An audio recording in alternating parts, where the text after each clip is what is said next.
அட்டைப்பூச்சி வந்து நிறைய வீடியோவில் காமிச்சிருப்பேன். நம்ம டீ இலை பறிக்க போகிற காட்டில் நிறையாவே இருக்கும். கால் வைக்கிற இடத்துல ஒரு 10 அட்டைப்பூச்சி ஏறிடும். அது கடிக்கிறதும் தெரியாது.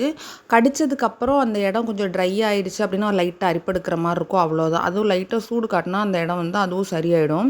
அதை விட ஒரு கொடூரமான ஒரு பூச்சி இருக்குது, அதுதான் கம்பளி பூச்சி.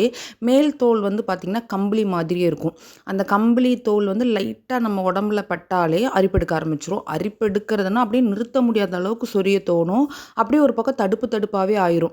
இது வந்து இந்த இடத்துல இருக்கும் அப்படிங்கிறதே கண்டுபிடிக்க முடியாது. ஓட்டில் இருக்கும், துணிக்காய போடுற அந்த செவத்தில் இருக்கும், சைடில் இருக்கிற செவத்தில் இருக்கும். என்னைக்காவது நம்ம துவைச்ச துணியில் தெரியாதனமாக இருந்து அந்த ட்ரெஸ்ஸை போட்டுட்டோம்னு வச்சுக்கோங்களேன், உடம்புல பட்டுச்சுன்னா அந்த அரிப்பை நிறுத்தவே முடியாதுங்க. அதுக்கு என்ன பண்ணுவோம் அப்படின்னு பார்த்தீங்கன்னா, தலைமுடி இருக்கு இல்லையா, எந்த இடத்துல ரொம்ப அரிப்பெடுத்து தடுப்பாகுதோ தலைமுடியை வச்சு அந்த இடத்துல லைட்டாக தேய்ச்சி விடுவோம். அப்படித்தான் வந்து அந்த அரிப்பை நிறுத்த முடியும்.